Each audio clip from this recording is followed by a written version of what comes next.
Yan pa sila. Nganong man nga og si Kristo Dios pa nganong namatay? Dili namatay, nagpakamatay. So naghikog, di po naghikog. Ano man?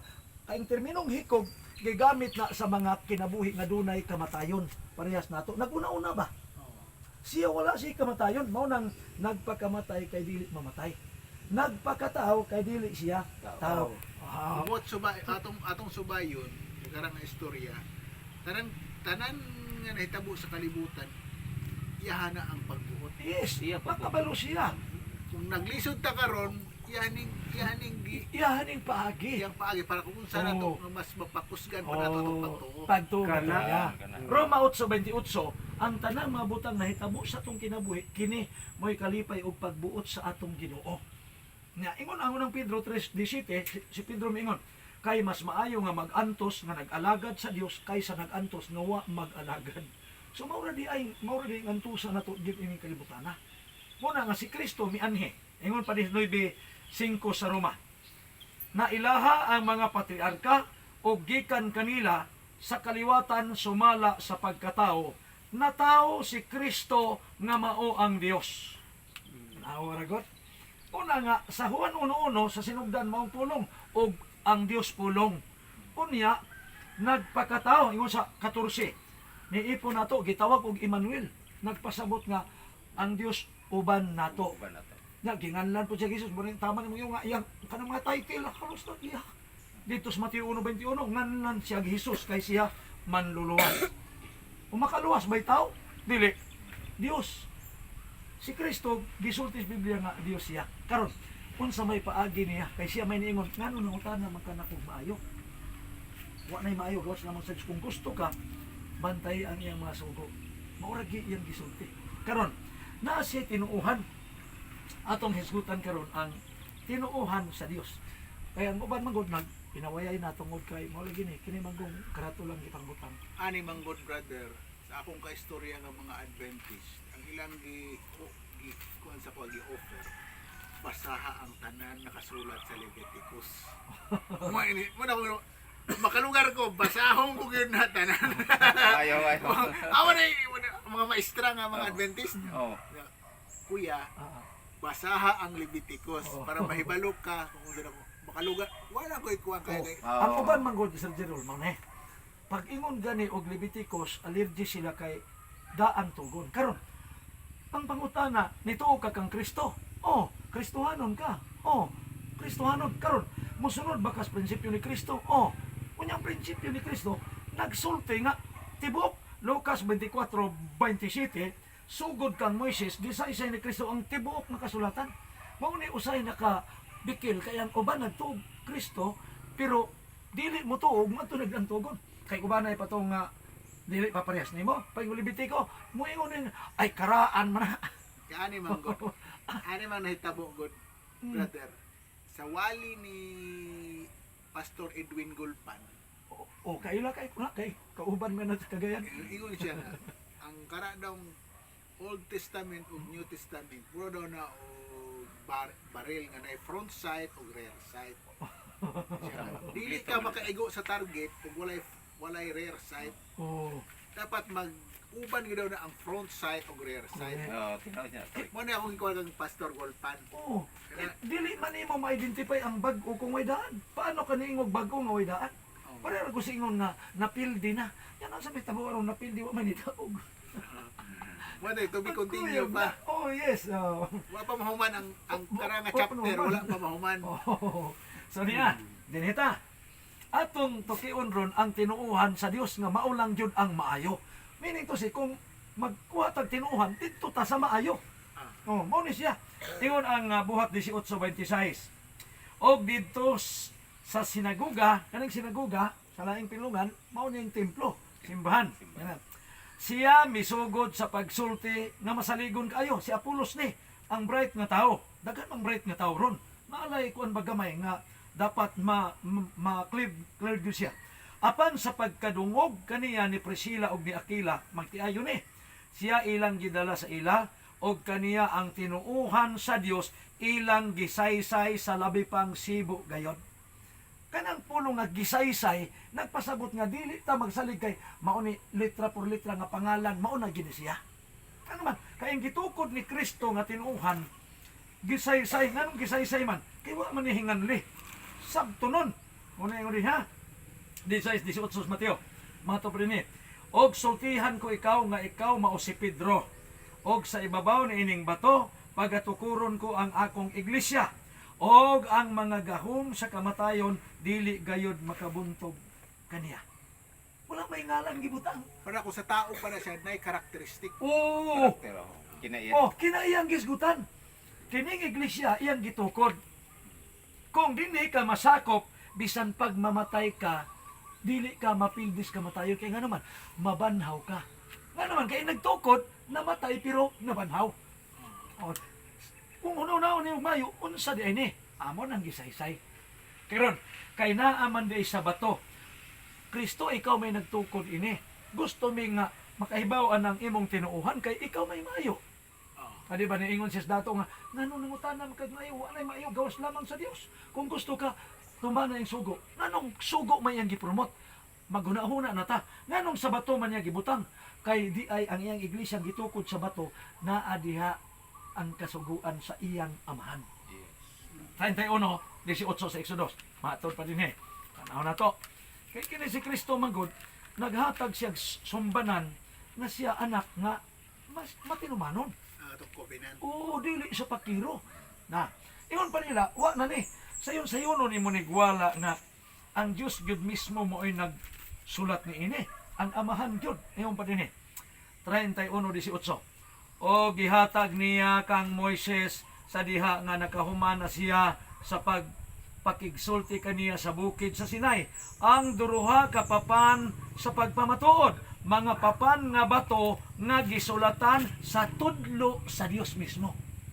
Wa mo gamit ballpen, wa mo gamit unsa, yag yung tudlo. Meaning to say, kini siya importante, no? Gihaguan gid sa iyang kamot. Niya giwala sa uban. Asa niya gihatag?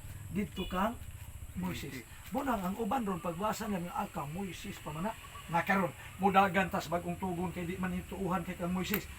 Kung duna gani mga tawo nga nituo ni Kristo unya di mo tuos gisulti ni Moises nga gikan pud sa amahan, mahimo ni siyang mini na ilhon man natong mini pinagis Biblia.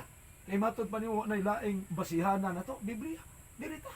Karon si Pablo miingon ikaduhang Timoteo 3:7 ngadto sa 8 mao ni ang iyang gisulti ma-identify nato niya ingon pa niya nga kanunay managtuon apan bisan unsaon dili gayod managpakakabot sa kahibalo sa kamatuoran. Na problema ni kay bisan lang kag nagsigig yung tuon sigig yung tuon di gyud kakabot sa kahibalo sa kamatuoran. Ngano man versikulo 8 Maling dalan. mali nga dalan. Bisan pa kunog kada minuto kada oras kang tinuon sa Biblia. Pero wa makakablak sa ibalos kamatuoran. Ngano man? Pangutana, unsa man dining kamatuoran? Mao ni pangutana. Sa bersikulo 8, ingon pa dinhi.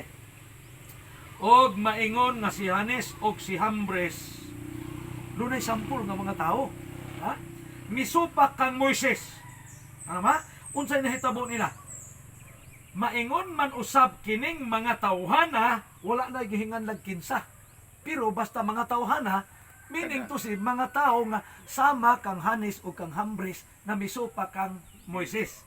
Anya? Kampre. Nagsupak usab sila sa kamatuoran.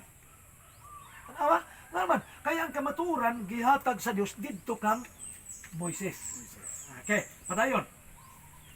Yung pa ni, mga tao nga dunot og pagpanghuna-huna nya og minig gilargo man guni kay mini unta mini og gilargo na lang og minig pagtuo ha minig pagtuo nya di ra pa niya mo babantayan ning mini dayon Sir Zero ano man kay ang 500 nga mini wala markahig 200 More ako. 500 oy kaya lang nga magmini nga 500 nya sa kalibo ang marka. Og mini nga usa ka libo gihapon. Unang ang mga cashier, ang kwarta aron dili sila makatapal, ginasilip nila maayo. Kay naay ilhanan. Mao pod ning tinuuhan sa Dios dunay ilhanan. Kay wa man hinganli dito sa Mateo 18. Unsa ilhanan niya? Bisan pag mamatay ka, mabuhi ka. Nga naman, kay naay gibutang didto sulod sa bato. Unsa ning nas bato? Ang kamatuoran. Na unsa man ning kamatuoran? Kung dili nato tumanon si Moises kay ang gihatag ni sa Dios nga bato kang Moises, naa didto ang kamatuoran. Unsay naa didto? Kamatuoran. Na bisan pa og mamatay ka, mabuhi ra ka kay nga naman ang kamatuoran imo masubay. Na karon, atong klarohon, si Juan Liberador mitug-an. Tingon pa niya, unsa ning tinuuhan nga iyahan ni Kristo. Ingon pa din sa 14:12 pinadayag. Ani-ani ini ang agda alang sa pagkamainantuson. Antos lang gyud ita. Ang agda, lain kayo nga nagagdahon ta. Mas may pay agdahon ta kanang mga kay murag bukid kayo. Pero inyong gani kasi Tirol. Dali, Brajirol. Magunsa man ta, magantos ta. Ganahan ka kanang giagdar kag magantos. Pero kung gusto ka, nay agda. Pero doon na alantuson. Dili kay magpahayay. Matun mong ingon nga, duhara kadalan imong nailhan. Katurang sigpit o katong lapad. Kung gusto ka atong lapad, patuyang bisag unsa. Pero kining kang Kristo kay magantos man ka nagpasabot nga dunay rules and regulation. Kung gusto ta nga makabenepisyo niini. Na balik ko na ko ha, atong tiuson. Anian ini ang agda alang sa pagkaminantuson sa mga balaan, sa mga nanagbantay sa mga sugo sa Dios. Minutaw na ang gisulti ni Kristo dato. Kung gusto ka, patay ang sugo. Kay maudi ining tinuuhan ni Kristo. Ingon din na nagbantay sa mga sugo sa Dios og sa tinuuhan ni Jesus. Si Jesus Dios. Dunay tinuuhan. Unsa tinuuhan? Tinuuhan sa mga balaan. Unsa ning balaan? Nagbantay sa kasuguan. Sa daang tugon palang daan, ang kaliwat ni Kristo nga didto siya magsukad sa kaliwat ni David. Kay kung imong basahon ang Hebreano 7:14, si Kristo nataw sa kaliwat ni Juda gikan kang David. Si David ay lumbay ni Juda. Usa sa 12 ka anak ni Jacob. 12 tribes. Dito siya sa Juda. Unya, si David miingon iyang gisulti. 16:5 dinhi sa Salmo. Ingon pa niya. I-identify nato kay wa manggani tarong brad dinhi yuta balaan pa hinuy naa. Ang Biblia atong pasultihon kung wa ba atong taruhon. 16:5 ingon pa si David, si Jehova mao ang akong bahin sa akong panulundon, og akong kupa, ikaw nagapadayon sa akong kapalaran. Versikulo 3, ingon pa din may tungod sa mga balaan nga ania sa yuta. Giklaro gyud. Dili na kay mga balaan ng tuwa dito. May mga balaan sa langit, mga manulunda sa Dios, ug ang Dios mismo. Pero naa di mga balaan nga ania sa yuta. Klaro gyud kayo. Karon gi-identify niya siya. Sila pag yung sila, wa na nag-individual pangalan. Si Fred Saludar, si Rex Apa, si Tiro, wala na. Munang di ka kabasa. Kay sama sa iglesyang gitukod, way pangalan nga gibutang. Pero, ang imong pagginawi, ingos David, siya, sila, yang i-identify ha, sila mao ang mga matarong. Kinsa daw ang mga balaan? Mga matarong. Karon, mangutana na punta, unsaon na po nato pag-identify, kinsa mapuning matarong brad? Si Apostol Pablo, nga niingon, unang Korinto 11:1, awat mo na ko kay ko nag-awat kang Kristo. Sa ato pa si Pablo o si Kristo, nag-usa na sila, kay si Pablo, may sunod pa po siya. Sa balaod pa mga law-abiding law-abiding sila. Law-abiding. Naa si Pablo kang Kristo. Karon, dinhi sa gisulti niya sa Roma, Kapitulo 2, versikulo 13. Ma-identify ginato ni kay ingon pa din 2:13. Matod pa din kay dili ang mga nagapatalinghog sa kasuguan maoy matarong sa atubangan sa Dios, kon dili ang mga nagatuman sa kasuguan mao ang pakamatarongon. Kini diing mga balaan mauning mga matarong. O kining mga matarong mao dining nagtuman sa kasuguan. Tungaga na po na to Pablo. dungagig pasabot mi kanang maklaro na mo. Mailhan magyud tang balaan kung mutuman tag sugo. Kay mao may tinuuhan ni Kristo. 7 versikulo 12 Roma. Nangos Pablo. Busa ang kasuguan balaan. Mo din ang tao Sir Gerald nga mahimong balaan. Ngano man kay ang kasuguan di ay balaan. Naingon di, og ang sugo balaan. Giduble pag yung Pablo. Busa ang kasuguan balaan, og ang sugo balaan, matarong og maayo. Asa di ta makuha og power nga mahimo tang balaan diha des kasuguan. Sige.